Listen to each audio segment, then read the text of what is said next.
Primary और simple auxiliary verbs. इसका हिंदी अर्थ है सामान्य या साधारण सहायक क्रिया।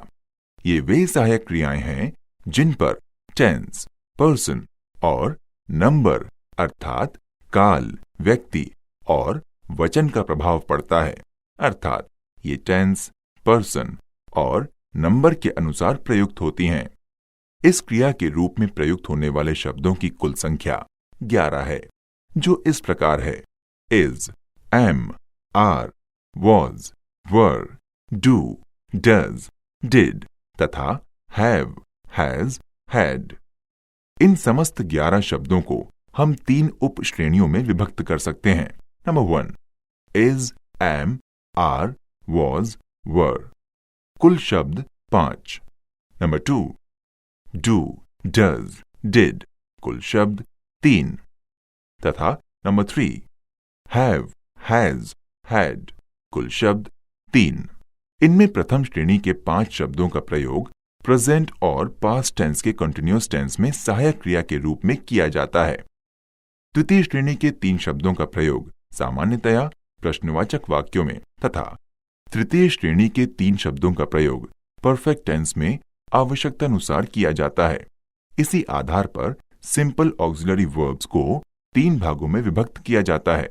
Number 1, verb B. Number 2, verb have. Number 3, verb do. Number 1, verb B. इसके अंतर्गत उन सहायक क्रियाओं को रखा जाता है जिनका प्रयोग कंटिन्यूअस टेंस में किया जाता है। ऐसे शब्दों की संख्या 5 है। वे हैं इज, एम, आर तथा वॉज, वर। इनमें प्रथम 3 का प्रयोग प्रेजेंट कंटिन्यूअस टेंस में तथा शेष 2 का प्रयोग पास्ट कंटिन्यूअस टेंस में किया जाता है। किंतु यहां ध्यान रखना है कि ये शब्द सहायक क्रिया का कार्य तभी करेंगे जब वाक्य में मुख्य क्रिया का प्रयोग हुआ हो। यदि वाक्य में मुख्य क्रिया नहीं है या यूं कहें कि वाक्य में एक ही क्रिया है, तो उस स्थिति में यही शब्द मुख्य क्रिया का कार्य करेंगे। इसे हम कुछ उदाहरणों के माध्यम से समझें। जैसे she is a good girl, वो एक अच्छी लड़की है। इस वाक्य में क्रिया एक ही है और वो है इज, अतः इज यहां मुख्य क्रिया है। किंतु यदि हम कहें she is writing a poem, अर्थात वो एक कविता लिख रही है, तो इस वाक्य में राइटिंग शब्द मुख्य क्रिया है तथा इज सहायक क्रिया है। इसी प्रकार एक दूसरा वाक्य देखें, we the people of India are very honest, हम भारत के लोग बड़े ईमानदार हैं। इस वाक्य में भी क्रिया एक ही है और वो है आर, अतः आर का प्रयोग यहां मुख्य क्रिया के रूप में हुआ है।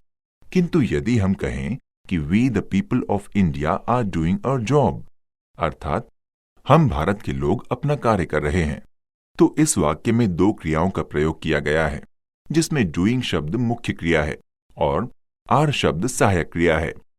अब जैसा कि हमने इसी हेडिंग के तहत पहले बताया है कि सिंपल या प्राइमरी ऑक्सिलरी वर्ब्स पर टेंस, पर्सन और नंबर का प्रभाव पड़ता है, अर्थात इनका प्रयोग टेंस, पर्सन और नंबर के अनुसार होता है। तो अब हम इज, एम, आर, वॉज और वर, जिन्हें वर्ब बी के रूप में वर्गीकृत किया जाता है, के समुचित प्रयोग के विषय में कुछ विस्तार से जानकारी प्राप्त करें। सबसे पहले हम एक बार फिर ये जान लें कि इन उपर्युक्त शब्दों में इज, एम और आर का प्रयोग प्रेजेंट कंटिन्यूअस टेंस में तथा वॉज और वर का प्रयोग पास्ट कंटिन्यूअस टेंस में सहायक क्रिया के रूप में होता है। इस प्रकार टेंस के संदर्भ में इनके प्रयोग की तस्वीर साफ है। अब प्रश्न है पर्सन और नंबर का, अर्थात किस पर्सन और किस नंबर के साथ कौन सी सहायक क्रिया का प्रयोग होता है। अतः इस संदर्भ में हम जानें कि फर्स्ट पर्सन अर्थात आई और वी के साथ एम, आर, वॉज तथा वर का प्रयोग होगा। सेकंड पर्सन अर्थात यू के साथ आर और वर का प्रयोग होगा तथा थर्ड पर्सन यानी ही, शी, इट और दे के साथ इज, आर, वॉज और वर का प्रयोग होगा। इसके विस्तृत अध्ययन के लिए हमें टेंस और ट्रांसलेशन की फाइल में जाना होगा। उस फाइल में प्रत्येक ऑक्सिलरी वर्ब का टेंस, पर्सन और नंबर्स के अनुसार प्रयोग को विधिवत समझाया गया है। अब हम आगे समझें।